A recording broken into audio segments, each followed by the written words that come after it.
Essentiel, le rendez-vous culture de RCJ, un monde de livres avec Josiane Savigno.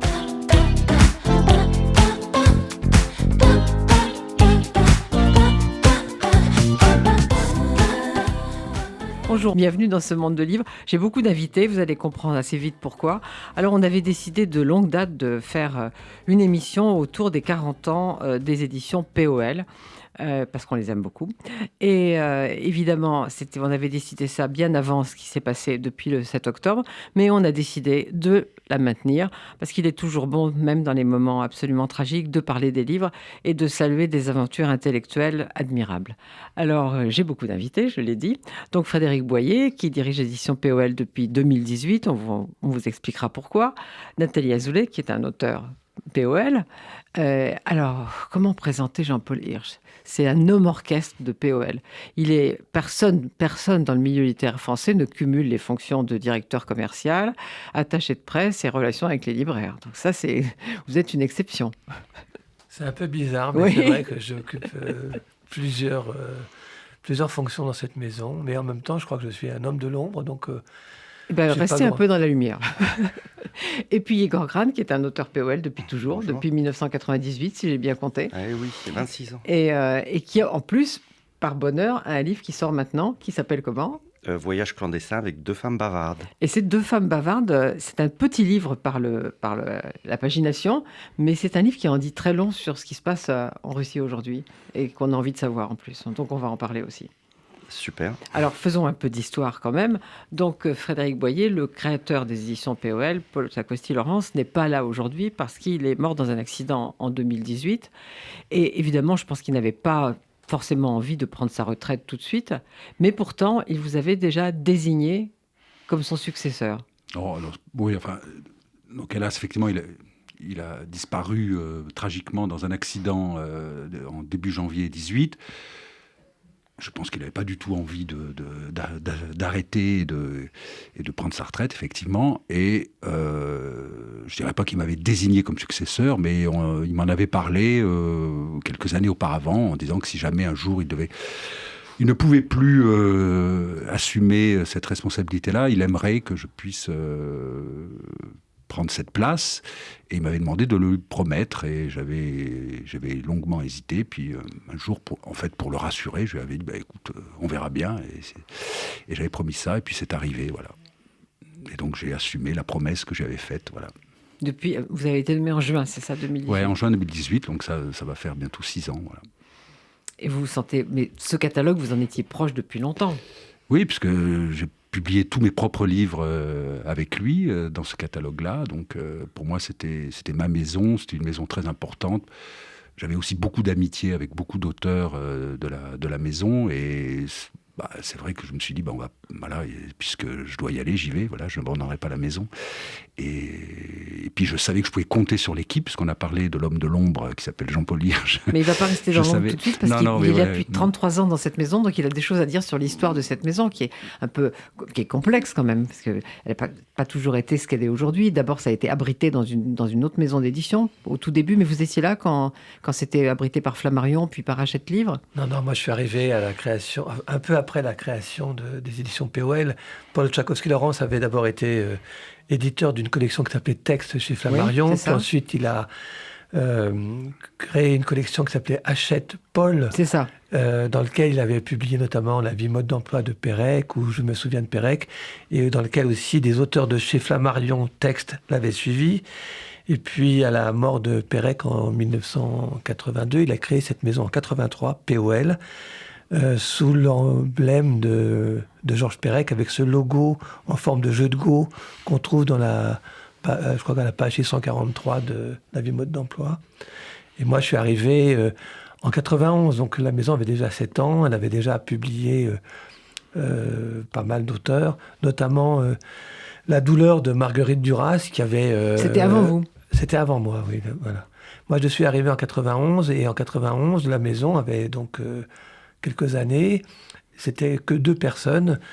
Et puis, Paul Tsakosty-Laurence avait eu envie de s'agrandir un petit peu, et donc il m'avait recruté pour que je m'occupe au départ des relations avec les libraires, pour expliquer aux libraires pourquoi la maison faisait à la fois de la poésie, de la fiction, pourquoi des livres un peu exigeants, rotation lente, et puis des livres plus grand public. Et puis c'est en 91 que Frédéric Boyer avait envoyé son premier manuscrit qui a été publié à la rentrée 91. C'est comme ça que moi j'ai rencontré Frédéric Boyer comme un tout jeune auteur. Il était un jeune homme. Et il se moquait de moi à l'époque. Et le livre s'appelle toujours La Consolation. Et on est suivi pas mal de livres de Frédéric Boyer. L'année d'après, il a eu le prix du livre inter avec Des choses idiotes et douces. Voilà. Et moi j'ai accompagné la maison. Alors je m'occupais des relations libraires, puis très vite des relations avec la presse, parce que il y avait personne pour s'en occuper, que Paul Tchaikovsky-Laurence était de plus en plus accaparé par la lecture des manuscrits, le travail avec les auteurs. Il ne voulait absolument pas partager ce travail de découverte des manuscrits, d'ouvrir les manuscrits reçus par la poste. Et donc il m'a un peu chargé de faire tout le reste, et j'ai essayé de le faire au mieux.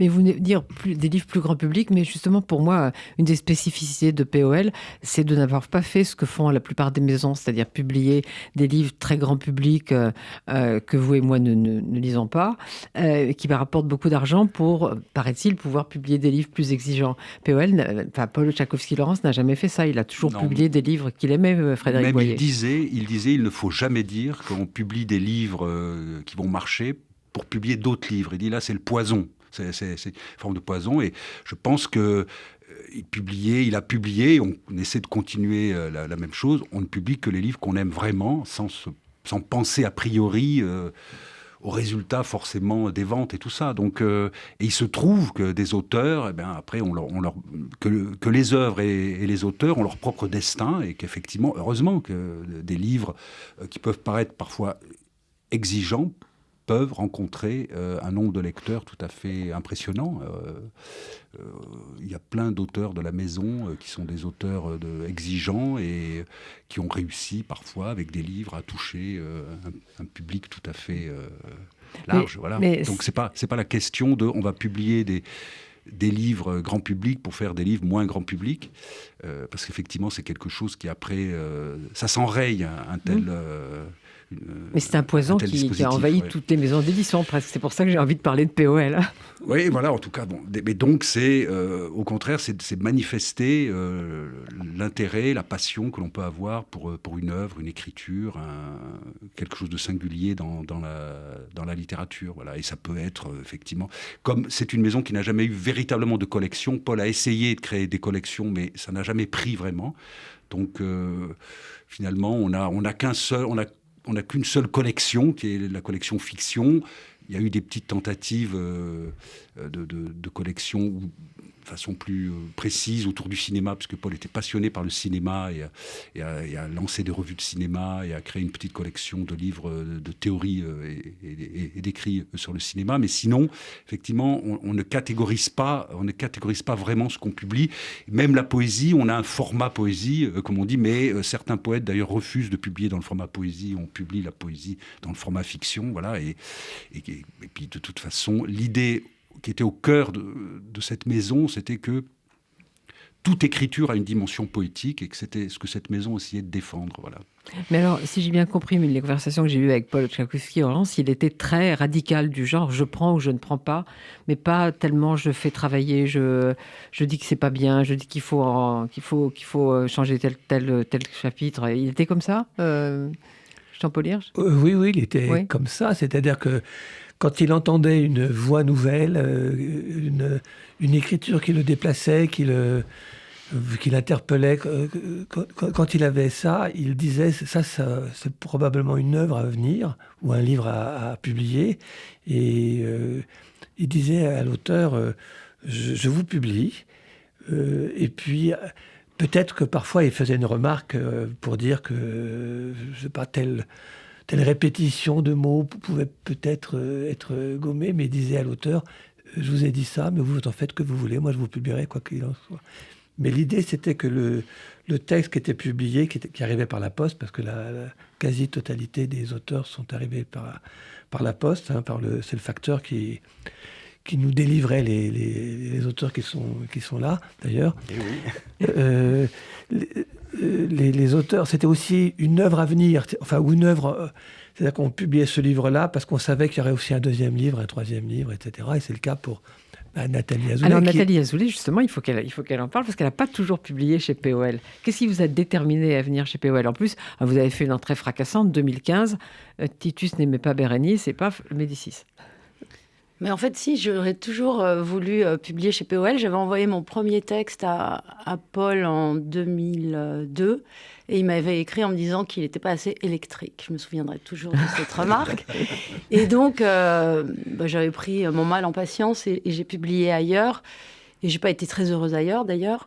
Et je crois que quand je suis arrivée avec Titus, j'avais le sentiment un peu de rentrer un peu chez moi. Oui, c'était pas très électrique non plus, mais disons que je savais que si je publiais ce texte ailleurs, ce texte n'existerait pas. Et j'avais besoin du regard très, très contemporain de Paul sur un texte qui, quand même, se passait principalement au XVIIe siècle. Et donc, il y a eu une espèce de coïncidence très, très heureuse, avec une hésitation de Paul, parce que on sait qu'il aimait publier ses auteurs et pas des auteurs qui avaient déjà publié ailleurs. Donc, il a un peu hésité, il m'a fait un peu attendre, mais ça s'est bien terminé et j'ai été très heureuse d'être publiée par lui, enfin. Oui, donc c'était presque pas un retour, mais un désir qui était enfin accompli. Oui, parce que j'aimais cette maison depuis toujours et que j'avais l'intuition qu'elle n'était pas comme les autres. Et cette intuition a été très confirmée par mes autres expériences. Et comme j'avais envie, moi, de développer une œuvre littéraire un peu exigeante, mais contemporaine, je savais que c'était là qu'il fallait que ça se passe. Et depuis, j'en suis très heureuse. Et vous avez publié aussi des traductions chez POL. Oui, parce que l'autre bonheur qu'on a dans cette maison, c'est qu'on a une liberté. C'est-à-dire qu'à partir du moment où vous entrez dans la maison, alors c'est vrai qu'il y a toute une dramatisation de l'entrée dans la maison, mais une fois qu'on a franchi le seuil, on vous dit, on va vous suivre, quelle que soit la voie que vous allez choisir. Alors évidemment, il peut y avoir des refus et des désaccords, mais globalement, quand on a envie d'expérimenter une voie, on est bien accueilli, on est soutenu et on est encouragé. Et la traduction que j'ai faite il y a 2 ans de Mrs. Dalloway, je l'ai proposée un peu comme ça, par hasard, en pensant que peut-être ce ne serait pas bienvenu. Et Frédéric m'a tout de suite dit on y va et ça a été une très bonne expérience pour moi et j'en suis très heureuse. Frédéric lui-même est traducteur, pas chez POL. Mais... J'ai été chez POL aussi. Mais... Comme traducteur ? Oui, bien sûr. Vous avez traduit quoi chez POL ? Le Kama Sutra, les Confessions de Saint-Augustin. Non, mais... Vous êtes aussi radical que Paul Tchaikovsky-Laurence ? Oh, je sais pas. Moi, je ne peux pas trop parler de moi que comme ça. Je sais pas. En tout cas, moi, j'essaie de conserver ce qui m'a paru, moi, génial dans cette maison dont Nathalie vient de parler. Et c'est vrai que quand Nathalie m'a dit j'ai envie de traduire Mrs. Dalloway, j'ai trouvé ça formidable. D'abord parce que c'est très culotté de vouloir retraduire Mrs. Dalloway. Et j'ai trouvé que c'était un beau geste. Et quand j'ai lu, je me rappelle, elle m'avait envoyé les premières pages, je sais plus, et j'ai trouvé que c'était formidable. Voilà, et qu'il fallait y aller. Et on l'a fait et ça a très bien marché. Et c'est une très très belle traduction de Mrs. Dalloway. Mais vous, Yegorgan, POL tout de suite. Oui, enfin assez rapidement. J'étais un tout jeune écrivain j'ai envoyé mon manuscrit à 5 éditeurs différents. Et puis Paul Tchaikovsky-Laurent m'a appelé 3 jours plus tard, en me disant qu'il trouvait mon texte assez surprenant. Et donc, mais moi, pourquoi POL ? Parce que 100% des livres chez POL, je dis bien 100%, c'est-à-dire vous l'ouvrez, il y a un travail de langue, en fait. Les auteurs de chez POL sont amoureux des phrases, des mots. Alors, on peut ne pas aimer, on n'est pas omnivore. Les styles sont différents, mais il y a le souci à chaque fois, en réalité, chez 100% des auteurs POL, d'avoir cette exploration de la langue, de la phrase. Voilà, donc pour moi, ça c'est très très important. Et puis aussi, parce que, on l'a un peu évoqué, Paul Tchaikovsky-Laurent et Frédéric Boyer aujourd'hui sont des dieux tout-puissants. C'est-à-dire, il n'y a pas de comité de lecture. Non, mais ça c'est très important, il n'y a pas de comité de lecture. C'est-à-dire que c'est leur goût et leur goût seul qui importe.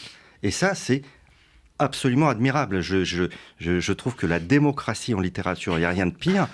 Et que là, il faut une dictature absolue, sanguinaire, et quitte aussi à se tromper, à refuser des auteurs qui seront très très bien, qui vont s'épanouir ailleurs. Bon, mais au moins, il y a ce choix qui est en fait une déclaration d'amour, de respect envers le texte, l'auteur que l'on reçoit.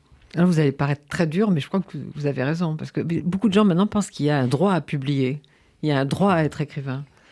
Non, il y a le goût de un type qui ensuite impose ce goût ou se dit il y a quelque chose de vraiment intéressant dans cette voie-là. Alors le truc qui est un peu paradoxal chez POL, c'est que les auteurs c'est vraiment éclectique. C'est ça aussi qui m'a attiré, c'est-à-dire qu'on ne peut pas dire qu'il y a un style POL par exemple. On pourrait le dire pour d'autres maisons d'édition. Et donc ça veut dire aussi qu'il y a vraiment la palette des possibles est immense. Je sens que vous visez les éditions de minuit. Non. Non. Mais alors, Frédéric Boyer, vous êtes l'éditeur du livre événement de cette rentrée, Neige Sino. Comment est arrivé ce livre ? Eh bien, il est arrivé parce que quand j'ai pris mes fonctions, j'ai décidé quelques semaines après de créer une adresse email pour envoyer, pour ceux qui préfèrent envoyer leurs manuscrits par format numérique et non pas par papier. Paul ne recevait que des manuscrits papier. Bon, moi, j'ai voulu innover. Et au début, je me suis dit que j'avais fait une grosse bêtise. Oui, parce que ça arrive, ça tombe beaucoup. Mais 2 fois par semaine, j'ouvre tous les fichiers que je reçois. Et c'était en janvier dernier, donc en ouvrant un fichier d'une certaine Neige Sino, je tombe sur ce livre, Triste Tigre, et que j'ai lu dans la matinée. Et j'ai envoyé un mail tout de suite à la personne parce qu'elle me disait qu'elle vivait au Mexique et nous nous sommes appelés ensuite dans la soirée et je lui ai dit que je la publiais. Alors on ne va pas tricher puisque Nathalie Azoulay et moi sommes toutes les deux au prix Fémina, donc il a eu le prix Fémina. Voilà. Je crois que les Goncourt, alors ça aurait peut-être été mieux pour vous parce qu'ils sont si prestigieux, n'est-ce pas, les Goncourt, auraient peut-être aimé que ces pauvres femmes abdiquent et qu'elles leur laissent. Nous avons vu des signaux dans ce sens. Mais quand même, il faudrait nous laisser Neige Sino parce que notre liste est assez faible. Alors j'aurais répondu que la nôtre aussi était assez faible sans Neige Sino, donc c'était un vrai problème. Mais c'est vrai, c'est très difficile de parler de ce livre. Je ne sais pas si elle a été invitée ici, d'ailleurs, à en parler. C'est assez compliqué. En plus, elle était très souvent loin à l'étranger. Et parce que des gens ont l'air de penser que c'est un témoignage, d'autres que c'est un essai. Moi, je pense que c'est ni un essai ni un témoignage, que c'est vraiment un geste littéraire. Qu'est-ce que vous en pensez, Nathalie Azoulay ? Bah oui, moi je suis d'accord. Quand j'ai appris l'existence de ce livre et que j'ai vu que c'était sur l'inceste et le viol, etc., je me suis dit, ah non, mais POL va pas s'y mettre. Honnêtement, je me suis dit ça. Et puis, quand j'ai ouvert le livre, j'ai compris que c'était très différent de tout ce qui avait déjà existé. Et que, au contraire, j'ai entendu une voix, j'ai entendu une tentative, en fait, assez réussie, de raconter à des gens qui n'ont pas vécu cette expérience ce que c'est. Parce que honnêtement, moi, tout ce que j'avais lu auparavant me laissait un peu froide et je ne comprenais pas, en fait, quand les gens, par exemple, disaient qu'elles étaient détruites, enfin les femmes. Mais là, j'ai compris, parce qu'il y a une tentative littéraire de le mettre en scène par de la répétition, par tout un jeu stylistique, en fait, qui est discret, parce qu'il n'est pas ostentatoire, mais qui existe. Donc, il y a une tentative littéraire qui est complètement dense et efficace. Et puis, il y a cette intelligence qu'elle a de raconter l'histoire et l'expérience du point de vue de celui qui la lui fait subir, donc de l'adversaire, du bourreau. Et là encore, c'était singulier, c'était original. Et ça fait beaucoup comprendre aussi ce drame. Et puis, il y a une culture, il y a un goût de la littérature qui s'exprime à travers toutes les pages de ce livre. Donc... Et de la littérature qui a déjà parlé de ce drame du viol et de l'inceste. Donc il y a un surplomb qu'elle prend qui nous livre presque une méthodologie en fait du genre. Et moi j'ai le sentiment qu'après ce qu'elle a fait elle, il n'y aura plus de livres de ce genre. Ou en tout cas, elle a tout dit, elle a fait le tour. Et je ne vois pas qui peut venir après elle raconter encore une histoire d'inceste et de viol. J'ai l'impression qu'elle a eu le dernier mot. Frédéric Boyer, c'est cette voix qui vous a... Ouais, moi tout de suite, c'est la voix. De toute façon, d'abord, quand le livre s'ouvre, il s'ouvre comme sur le ton d'une conversation, mais très impliquante, très, très engagée, avec Car. Car, vous savez, moi aussi, je préférerais parler des victimes, mais je vais parler du bourreau. On est tout de suite pris dans cette voix, et elle fait, en fait, elle fait de son livre un champ de tentatives pour essayer. Elle essaye d'une certaine façon la fiction, elle essaie le témoignage, elle essaie les études, elle essaie et elle investit la voix des autres aussi, qu'elle fait entendre à sa façon, comment elle comprend ça, et elle situe le geste littéraire sur quelque chose qui est vertigineux et très fort. Voilà, elle situe ce geste au niveau de l'incompréhension. Elle dit on ne comprendra pas, on n'arrivera pas à comprendre. Et elle met la littérature à ce point-là, entre comprendre et ne jamais comprendre. Et ça en fait un très grand livre de littérature, en fait. Voilà. Et à votre avis, c'est juste un très grand livre ou il va y en avoir d'autres ? Alors, je sais déjà qu'il y en aura d'autres, et j'ai déjà décidé qu'il y en aurait d'autres. Voilà, moi j'ai lu son prochain livre qu'elle a écrit en espagnol et qu'elle va écrire en français, traduire en français, et qu'on publiera sûrement bientôt. Voilà. Elle va le réécrire, je pense, en français. Ouais. C'est toujours assez différent, on pense différemment dans une autre langue. Et c'est un livre différent de ce livre-là, et c'est un très très beau livre aussi. Mais ça, c'est une très bonne nouvelle, parce que ça aurait pu être son livre. Ça aurait pu être son livre. Mais comme le disait Nathalie Azoulay, on sentait déjà que c'était pas quelqu'un qui faisait intervenir la littérature sans arrêt dans sa méthode et dans sa réflexion. Oui, parce que comme le dit Frédéric, il y a un défi lancé à la littérature. C'est-à-dire qu'elle sait qu'avant elle, beaucoup de gens ont écrit sur ce sujet. Elle sait qu'il y a quelque chose qui passe et qui ne passe pas. Et elle essaye d'aller justement buter contre ce qui achoppe. Et que finalement, elle résout, moi je trouve, d'une certaine manière. Quand on a lu ce livre, on comprend mieux cette histoire qu'avant. Mais alors, parmi les questions qui peuvent fâcher Jean-Paul Hirsch et Frédéric Boyer, une maison aussi exigeante que POL, c'est rentable ? Bah écoutez, rentable, oui. En tout cas, on est payé à la fin du mois. On ne perd pas d'argent. Non, mais on arrive à équilibrer les comptes, Frédéric. C'est une maison en 40 ans qui est passée par plein d'étapes avec des très très grands succès. Mais oui. Il y a eu même un concours avec Ati Raimi, il y a eu des œuvres qui sont comme l'œuvre d'Emmanuel Carrère, l'œuvre de Marie Darrieussecq et beaucoup d'autres. Donc c'est une maison qui est, je ne sais pas si je dirais que cette maison est rentable, mais en tout cas, cette maison, elle a quand même tenu le choc en 40 ans, même si parfois il y a eu des moments très durs. Mais donc ça prouve quand même qu'elle est toujours là. Et ces dernières années, la maison est tout à fait rentable. Voilà. Mais c'est bien pour ça qu'on voulait faire une émission pour la célébrer, pour montrer qu'on peut tenir 40 ans avec de l'exigence, de la poésie, en ne publiant que ce qu'on aime. Et vous publiez combien de livres par an ? C'est variable ou c'est toujours le même nombre ? Non, c'est maintenant, on est autour d'une 40aine de livres par an. Voilà. C'est un petit peu variable, mais ça tourne autour de 40. Ça peut être entre 38 et 45. Voilà. Mais alors, Yegor Grant disait que Paul était un dictateur, mais c'était aussi une sorte de père. Donc ça a dû être terrible, non, pour tous les auteurs, pour vous tous ? Bah, bien sûr. Père, je dirais plus médecin. C'est-à-dire que moi, quand je discutais avec Paul Tchaikovsky-Laurent, en fait, on ne parlait pas du livre que je venais d'écrire, on parlait des livres à venir, et des idées, et des projets. Et moi, en tout cas, c'est comme ça que je fonctionne. J'ai souvent 5-6 idées différentes, et puis je ne sais pas trop laquelle est la bonne, s'il faut partir vers cette voie-là ou une autre. Et c'est capital, en fait, de le formuler face à quelqu'un qui a l'expérience et qui a, qui cherche en vous la petite étoile qui brille, vous voyez, et tout seul, on est un petit peu perdu. Et donc ce médecin nous dit très calmement, voilà, non Yegor, cette voie-là, c'est peut-être pas tout à fait bien pour telle ou telle raison, mais tu peux faire ce que tu veux. Et pour toi, ça serait peut-être mieux de faire plutôt ce projet-là. Et en effet, on sort de là déjà en ayant vidé son sac sur son futur et en ayant son avis. Les idées deviennent plus claires, on a envie de travailler. Nathalie Azoulay ? Oui, alors, à la différence de Yegor, moi j'ai connu Paul pendant 3 livres, et donc je n'ai pas fait je n'ai pas eu autant d'échanges avec lui, mais c'est vrai qu'il y avait un encouragement qui était très pudique de sa part, parce que c'était une personnalité douce et discrète, qui pouvait avoir aussi beaucoup d'autorité, enfin qui en avait d'ailleurs, mais qui passait par une forme de douceur, d'expression. Donc on était porté par cette douceur qui était en effet une douceur presque paternelle parce qu'elle vous portait et elle vous mettait la main dans le dos pour avancer.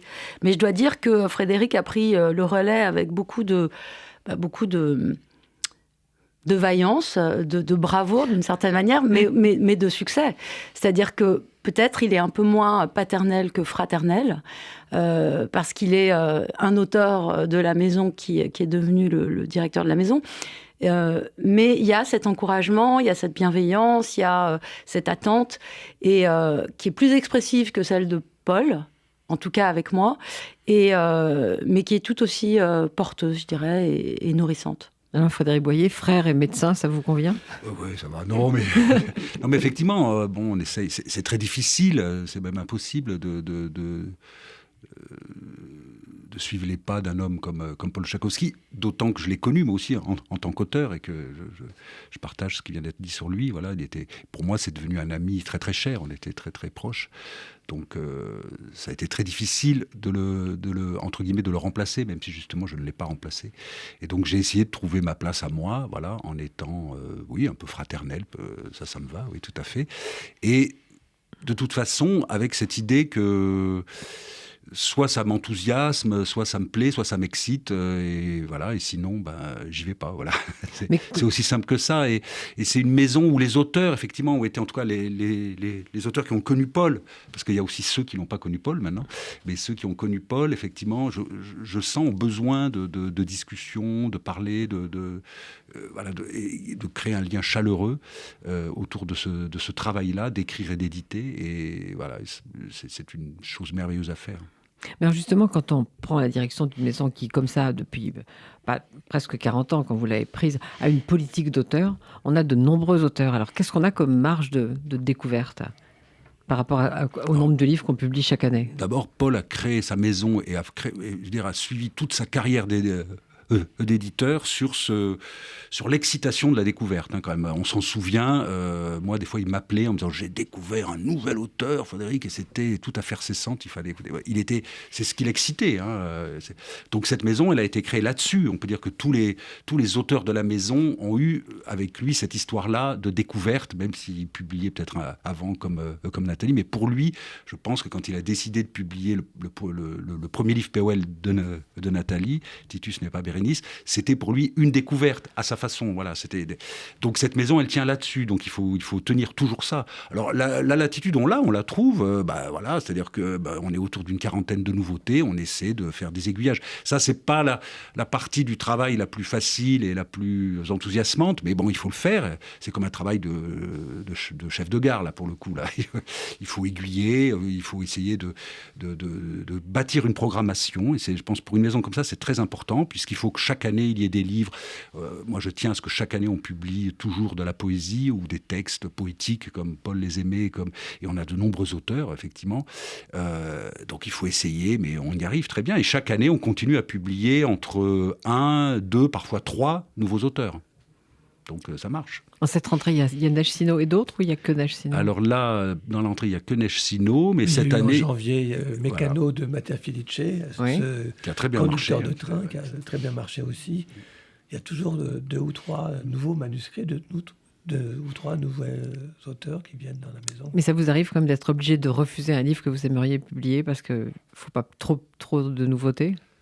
Ah non, ça je le ferai pas, non. Si je pense qu'il faut le publier, je me débrouillerai pour qu'on le publie. Voilà. Bon, Jean-Paul Rall, après, parce qu'il trouve qu'il y a trop de livres, mais bon... Combien vous en publiez chaque année ? Une quarantaine. C'est toujours fixe ? Oui, c'est fixe. Non, ça varie entre 38 et 45. Oui. Voilà. Vous n'êtes pas comme Jérôme Lindon, c'était 25. Ouais, non, parce que justement, il faut se permettre cette latitude-là quand même, parce que c'est ce qui fait je crois que c'est ce qui fait l'originalité de cette maison quand même. Voilà, Et puis il y a toujours, par exemple, une autrice qui veut retraduire Virginia Woolf, quelqu'un d'autre qui veut écrire des poèmes, donc il faut bien essayer d'avoir un peu de latitude. Nathalie n'a pas encore publié ses poèmes. Ça va venir. Je ne crois pas. Non. Et une autre traduction ? Parce que j'ai tellement aimé votre traduction de Mrs. Dalloway que j'ai envie d'autre chose. Non, mais j'aimerais bien, mais je réfléchis à ce qui pourrait me convenir et convenir à la maison. Alors, Yegor Gran, Les femmes bavardes, il faut en parler quand même. Donc, le mois dernier, il y avait ici Marion Van Rentergem pour son livre que j'ai beaucoup aimé aussi, qu'on a beaucoup aimé toutes les deux, Le piège Nord Stream. Et déjà, il y avait ce drame en Israël, mais on a parlé du fait que c'était pas totalement non lié et que Poutine avait des intérêts de partout. Oui, mais bien sûr. vous, ce qui vous intéresse beaucoup, c'est d'essayer de comprendre ce qui se passe chez les Russes. Donc là, finalement, vous avez choisi un mode particulier, le réseau Twitter, qui s'appelle maintenant X, paraît-il. Oui, je suis resté à Twitter. Moi aussi. J'aime pas. C'est X, je trouve ça absurde. C'est vulgaire, en fait, Oui. déjà à la base. Et donc, vous vous êtes dit que vous alliez suivre deux personnes. J'ai eu la chance de tomber sur 2 comptes Twitter absolument remarquables, de 2 femmes absolument ordinaires. C'est pas des journalistes, c'est pas des blogueuses. Elles habitent en province, l'une à Nijni Novgorod, l'autre à Perm. Perm, c'est très très loin de Moscou. Perm, quand on y va en train, il faut 23 heures de train pour y aller. Il ne faut pas y aller en train. On se demande même s'il faut y aller tout court, mais voilà. Et donc, elles sont très simples. Une est assistante à l'école maternelle et l'autre vend des tickets dans un tramway. Donc, c'est vraiment, on peut dire presque le prolétariat, en fait, au sens noble du terme. Elles gagnent mal leur vie, médiocrement mal leur vie. Les fins de mois sont très très difficiles. Et pourquoi sont-elles sur Twitter ? C'est parce qu'elles pensent que Twitter est le meilleur moyen de faire des rencontres masculines. Elles ont entre 38 et 45 ans, elles ont des histoires, elles sont seules, elles vivent mal leur solitude et elles se disent voilà, Twitter est un bon filtre. Pourquoi ? Parce que Twitter est interdit en Russie. Et donc pour aller sur Twitter en Russie, il faut un VPN, c'est-à-dire un logiciel qui masque votre localisation géographique. Et donc, elles se disent que les hommes qui sont sur Twitter sont beaucoup plus, prennent plus de risques, sont plus débrouillards, et que c'est un bon filtre, finalement, pour je vais acheter un VPN. Mais c'est surtout Svetlana qui rêve d'avoir un mari, plus quand même qu'Elena. Les deux, honnêtement, les deux sont réellement... alors, Svetlana, disons qu'elle est plus... franche, c'est-à-dire qu'elle décrit, par exemple, par le menu, comment elle rêverait que sa future maison soit, la décoration. Alors, elle va piocher dans des catalogues en ligne des belles photos de, des choses qu'elle aimerait qu'il y ait dans sa future maison avec son. Voilà, elle passe son temps aussi à parler cuisine, ce genre de choses, pour montrer qu'elle est tout à fait utile dans un foyer. Voilà. Mais moi, ce qui m'intéressait, c'était pas que le côté femme seule en recherche de l'âme sœur. Leur position par rapport à ce qui se passe. Voilà, c'est que au même moment, il y avait la guerre qui a commencé, et je voulais savoir comment vit-on cette guerre au cœur de la Russie profonde. Parce que pour moi, j'entendais souvent, surtout il y a un an, on disait, c'est Poutine le responsable de la guerre, ou c'est les oligarques proches de Poutine qui sont responsables de la guerre, et personne ne se posait la question de la responsabilité du peuple russe et de ce qu'ils veulent, eux. Et il se trouve que, à la guerre progressant, les mois avançant, on s'aperçoit petit à petit que finalement, ce peuple russe n'a rien contre l'idée d'aller piller l'Ukraine, d'annexer des territoires voisins, etc. Donc c'est assez dur. Et ça reste quand même une énigme. Comment ces gens vivent la propagande, comment ils vivent l'idée d'aller massacrer leurs voisins, comment se construisent-ils leur justification personnelle ? Parce qu'en fait, ils ne sont pas du tout ignorants de ce qui se passe en Ukraine. Mais quand on sait qu'on tue en votre nom, avec vos impôts, sous votre drapeau, comment faites-vous pour digérer cette information et la rendre pour vous présentable ? Et ça, c'est très très intéressant, parce que c'est comment, en fait, on travestit un peu le mal pour le rendre moins amer, plus doux, voire même carrément enthousiasmant. Et donc, une de mes femmes, petit à petit, va se radicaliser avec la guerre. Déjà, au départ, elle se définit comme patriote.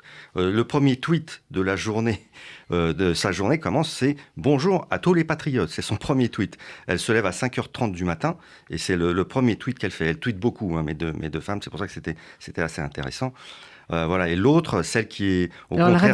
La radicale, c'est Svetlana. C'est Svetlana, la radicale, et Elena, qui est extravertie et en même temps pleine d'empathie pour l'ensemble des gens. Elle adore son tramway, elle adore les inconnus, les anonymes qui prennent son tramway.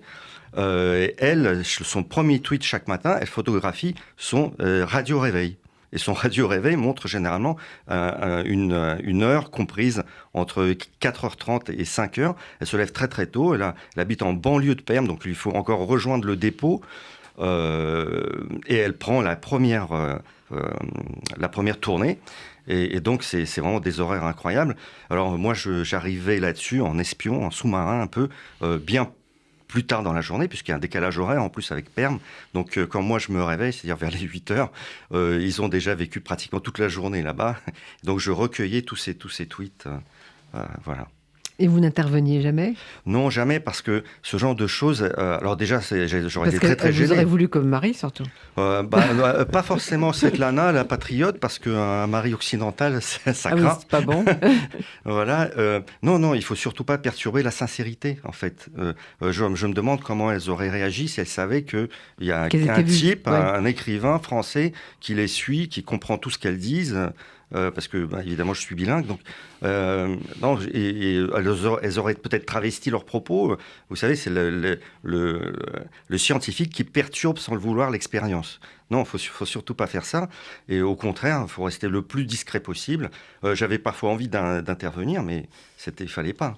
Mais alors, à propos de bilingue, je ne veux pas qu'on vous considère simplement comme le fils de votre père, mais j'ai appris que vous aviez préfacé des livres de votre père. Vous pouvez en dire 2 mots? Oui. Où paraissent-ils alors, c'est une petite maison d'édition formidable que vous devriez inviter un jour, qui s'appelle les Éditions du Typhon, à Marseille, qui publie beaucoup moins de livres que POL, mais avec toujours une exigence aussi littéraire et un peu d'exploration des œuvres oubliées. Il faut dire qui est votre père, parce que peut-être tout le monde ne le sait pas, qui nous écoute. Oui, en fait, mon père était écrivain.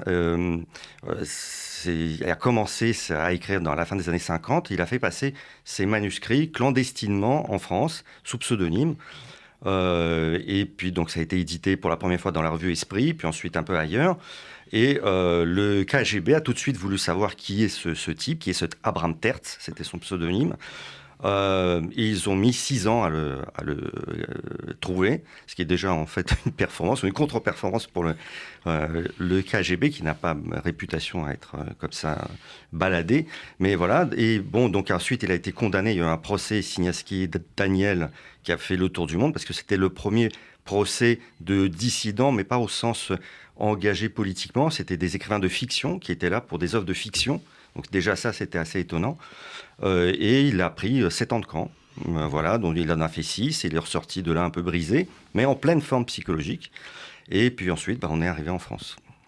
Et alors, dans votre livre, vous parlez d'une phrase de votre mère qui m'a beaucoup frappée, c'est « On se repaît à connaître ses ennemis ». Oui, alors ma mère est une anthropophage au sens positif du terme. C'est-à-dire que c'est une femme absolument remarquable. Elle est en acier trempé et tout en étant d'un courage sans nom. Elle prenait ce jeu au chat à la souris avec le KGB comme une attraction personnelle, mais réellement, comme un moyen de se repaître de ces gens qui sont odieux. Avec une sorte de philosophie que maintenant que de toute façon mon père est arrêté, maintenant que tout le monde qui va être lourdement condamné, eh bien essayons de prendre un minimum de plaisir à cette situation qui est quand même dramatique. Voilà, bon, tout le monde n'est pas comme ça, mais voilà. Juste pour l'anecdote, quand ma mère traverse la rue, elle peut traverser une rue, un grand boulevard avec 50 voitures dans un sens, dans l'autre, elle ne traverse jamais sur un passage piéton. Jamais. Et donc moi, je disais, oh là, mais maman, attention. Elle dit, non, c'est à eux de faire attention. Mais Nathalie Azoulay et moi qui avons lu le livre de Marion Van Rintergem, dans la conversation qu'on a eue le mois dernier ici avec elle, elle a parlé dans son livre de cette hécatombe d'oligarques qu'il y a eu. Et donc on se disait quand même, par rapport à ce que vous cherchez à savoir sur les réactions de la population russe, qu'en France, si on assassinait d'un coup Bernard Arnault, Pinault et quelques autres, ça ferait réagir tout de même un peu plus qu'en Russie. Comment dire, une personne n'aime un oligarque. Même les Russes n'aiment pas leurs oligarques. Mais les oligarques sont là, ils ont pris le pouvoir, et quand des oligarques tombent par les fenêtres, généralement, c'est une dispute entre oligarques. Donc le Russe de base, lui, juste, il contemple, en fait. Et il n'est pas mécontent que ça arrive. Mais ça ne l'empêche pas quand même de vouloir, dans un élan de patriotisme absolument manipulé et avec ce fond d'histoire traficotée de fake news, de vouloir agresser son voisin, l'Ukraine au premier chef, et puis ensuite l'Occident en général, qui est vu comme un ennemi. Mais Elena, parce qu'on a parlé, Svetlana, bien qu'elle ne soit pas complètement d'un bloc, elle est très radicale, mais elle n'est pas non plus idiote et complètement d'un bloc. Mais Elena, sa prise de conscience, elle vient de quoi ? Ça s'est fait vraiment doucement. En 2014, au moment de l'annexion de la Crimée, elle est tout à fait enthousiaste devant cette Crimée qui revient comme un cadeau du ciel au sein de la Russie. Et ce n'est que petit à petit. Alors pourquoi elle est enthousiaste ? Parce que tout le monde autour d'elle fait la fête. Et elle qui aime les gens, naturellement, c'est comme chez nous après un match de foot. Tout le monde fait la fête, même si vous connaissez rien au foot, vous êtes content, tout le monde tourne. Voilà. Et elle, c'est un peu pareil. Et ce n'est que petit à petit, en tombant sur des gens qui écrivent sur Internet au sein des territoires occupés, donc Lugansk, Donetsk, qu'elle comprend que ces villes-là commencent à être réellement, alors que c'était des belles villes, commencent à se détruire, à se désagréger. Et elle, qui connaît bien les transports en commun, puisqu'elle vend des tickets dans un tramway, elle voit le réseau des tramways de Lugansk et de Donetsk sombrer, et elle se dit, il y a quelque chose qui ne va pas. Quelque chose de pourri au royaume de la Russie. Voilà. Et petit à petit, et puis elle voit ces faces patibulaires qui commencent à prendre le pouvoir. Elle voit ces disputes entre, on ne sait pas si c'est des gangsters, des gens du FSB. Cette marmite de violence. Et voilà, c'est un cheminement qui n'est pas évident pour quelqu'un, encore une fois, qui est très simple. C'est pas une intellectuelle, c'est quelqu'un juste qui vit, qui voit les choses. Et ce qui la sauve, c'est son humanisme. En fait, il vient de l'intérêt qu'elle porte aux gens, en fait, des gens, même aux anonymes. Voilà. Donc d'habitude, j'apporte les livres pour les montrer. Là, j'ai manqué à tous mes devoirs, mais ça s'appelle donc Voyage clandestin avec 2 femmes bavardes. Et c'est chez POL, forcément. Alors, Nathalie Azoulay, vous n'avez pas publié de roman cette année, mais je voudrais qu'on dise un mot d'une fille parfaite, qui est un livre que j'ai beaucoup aimé, qui était de l'an dernier, chez POL, évidemment. Et c'était quand même une confrontation entre la littérature et la science, disons.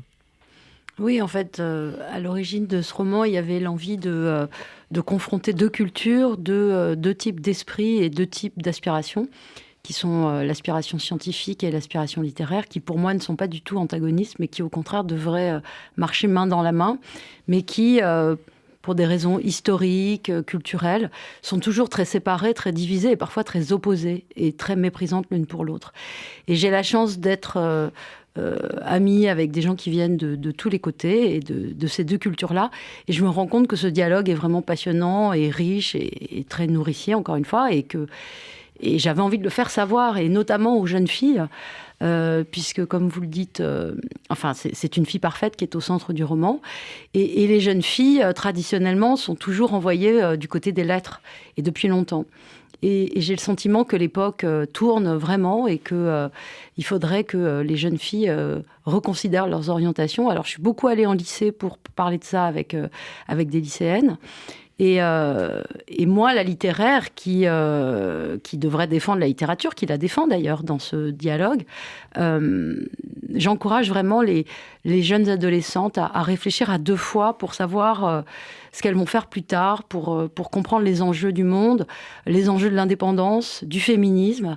Et j'avais envie de raconter tout ça dans ce roman, qui reste un roman, hein, donc avec des personnages, une dynamique, une narration, etc. Mais sur le plan de mon investissement personnel, en dehors de la littérature, il y avait aussi l'envie de raconter cette histoire de filles d'aujourd'hui. Frédéric Boyer, chez POL, il y a l'habitude de ne pas publier ce qu'on appelle des documents. Vous y tenez à ça ? Pas de Oui, livre politique, non, par oui, exemple. non, Pas de- oui, tout à fait, oui, oui. Mais parce que je crois que cette maison s'est fondée sur les écritures poétiques et fictives, enfin de fiction, et que. Mais après, moi, je veux dire, je n'en sais rien. Je ne sais pas si tout d'un coup je découvre un document exceptionnel, écrit de façon formidable. Je ne sais pas ce que je ferai. Peut-être je le publierai. C'est pas. Mais cette maison est centrée sur. Voilà, Paul disait sur la poésie, mais chez lui, ça avait un sens très, très, très large. C'est pas simplement. C'est l'écriture poétique, c'est pas seulement la poésie au sens strict. Mais la poésie au sens strict, vous en publiez combien chaque année? Vous en publiez, vous veillez à en publier comme bien sûr, et même pas mal. D'ailleurs, combien, Jean-Paul? On me le reproche des fois. Ouais. Une dizaine de livres de poésie par an, à peu près. On nous le reproche souvent, d'ailleurs. Oui. Voilà, ouais. Et là, je reviens un peu en arrière. On publie de la fiction littéraire et poétique, mais à l'intérieur de ces fictions, il peut y avoir des documents. Bien sûr. Quand on publie les livres d'Emmanuel Carrère, L'adversaire sur Jean-Claude Roman, Limonov ou un roman russe, ou quand on publie le livre de Yegor Gran, Les services compétents sur son père Andrei Siniavski, ce sont quand même des documents, mais qui sont retravaillés par la littérature, mais qui c'est pas ce qu'on appelle des documents en général, c'est-à-dire des livres un peu jetables, disons. Voilà. Mais là, ce sont des livres inscrits sur le réel. Voilà, on n'est pas des poètes lyriques. Non, mais j'aurais dû le dire plus crûment. Vous ne publiez pas de livres jetables, c'est-à-dire des livres qui sont, par exemple, on pourrait dire, parfois, moi, je lis des livres, je me dis, c'est un article de journal étendu à un livre. C'est pas un livre. Non, vous les publiez, POL publie des livres. Non, on essaie. On n'a plus que 5 minutes, alors il faut l'affirmer. POL publie des livres, il faut les lire. Et on essaye de publier ce que disait très bien Jean-Paul au début de l'émission. On essaye surtout de publier des textes qui sont les prémices d'une œuvre, voilà. Et on essaie de suivre les auteurs pour que quelque chose se développe et qu'une œuvre soit créée comme ça, justement dans cette complicité entre la maison d'édition et l'auteur. Voilà. Parce que je crois que c'est important, une maison d'édition, elle est là pour accueillir quelque chose et faire grandir quelque chose.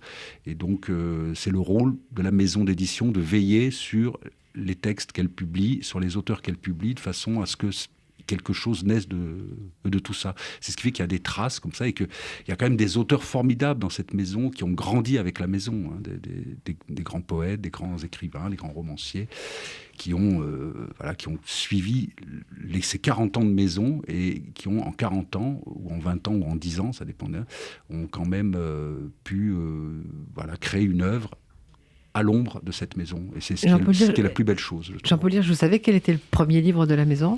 Oui. C'était un livre de Leslie tous les Kaplan. deux, vous savez. Leslie Kaplan, le livre des ciels de Leslie Kaplan. Voilà. Autrice qui a été publiée déjà chez Hachette, et qui publie toujours chez POL et que nous accompagnons dans son travail d'autrice. Mais Nathalie Azoulay disait que POL, que Paul Czachowski-Lawrence n'aimait pas beaucoup avoir des auteurs qui venaient d'ailleurs. Mais non, parce qu'il aimait les découvrir. Il aimait repérer, lui, la voix, l'auteur qu'il allait faire grandir. Parce que, je vous disais, il était doux, mais il était autoritaire aussi. Hein. On le voit dans son film Éditeur. Quand il vous choisit, en fait, il se marie avec vous et il peut être polygame, mais vous devez être monogame. Donc, il y a une volonté de... Frédéric, c'est la même chose. Oui, c'est bien comme ça. C'est assez bien dit, je trouve, quand même. Non ? Alors... Comme on n'a plus beaucoup de temps, qu'est-ce qu'on va lire en janvier chez POL? C'est quand même parce qu'on n'a pas fait une émission de mémoire, on fait une émission aussi de présent et d'avenir. En janvier, on va lire un nouveau texte de Nathalie Azoulay, qui s'appelle Python. Waouh, mais elle nous avait caché ça. Ah ouais, là, je l'ai bien eu. Et le nouveau roman de Marie Darrieussecq. Il s'appelle Python comme le serpent? Oui. Voilà. On n'en dira pas plus. Ah bah non, elle viendra ici en parler maintenant, ça y est, c'est réglé. Voilà, et le prochain roman de Marie Darrieussecq, aussi en janvier, qui s'appelle Fabriquer une femme.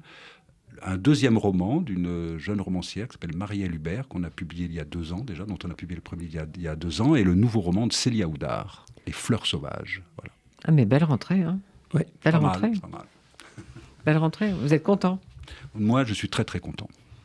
Jean-Paul Hirsch, vous êtes content aussi? Je suis très très content d'accompagner ces auteurs et ces livres, oui. Parce que Si on a fait cette émission, c'est parce que c'est vraiment une maison exceptionnelle, il faut le dire. Il faut que tout le monde qui nous écoute le sache. POL, c'est une des maisons exceptionnelles du paysage littéraire français. Je rajoute qu'on s'amuse beaucoup dans la maison d'édition. Voilà. Moi, c'est ce que j'aime bien aussi. On a fait une belle On fête prend pour le beaucoup de prix plaisir. féminin, Voilà, c'était bien. Non, mais c'est pas à nous de dire que c'est une maison exceptionnelle, mais c'est vrai qu'on prend la littérature au sérieux sans se prendre trop au sérieux, et on a la chance d'accompagner les livres, les autrices, les auteurs un peu partout, et de les voir accomplir leur œuvre à côté de nous, et c'est merveilleux. On a beaucoup de chance. Et Yegor Grant, maintenant que vous êtes rescapé de Twitter, vous écrivez quoi? Oh là là, bah déjà je m'en remets. Voilà. Là, j'ai écrit quand même 2 livres sur la Russie. Je jure que je vais plus écrire sur la Russie pendant un certain temps. Non mais là je pouvais pas faire autrement à cause de Poutine. Voilà, donc il y avait Z comme zombie qui est sorti l'année dernière. Là, Voyage clandestin avec 2 femmes bavardes. Il faut du temps pour récupérer et amorcer d'autres projets. Et à votre avis, cette guerre en Ukraine, ça va durer? J'espère que l'Ukraine va les humilier. Elle les humilie déjà chaque jour, hein, mais j'espère qu'elle va les humilier définitivement.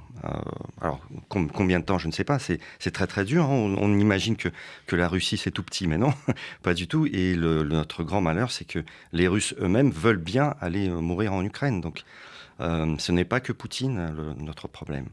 Voilà, donc j'espère qu'in fine, si l'Occident continue son soutien, eh bien, on va y arriver. Donc alors, en résumé, quand vous voyez le sigle POL, très bien décrit tout à l'heure par Jean-Paul Hirsch, vous pouvez acheter le livre.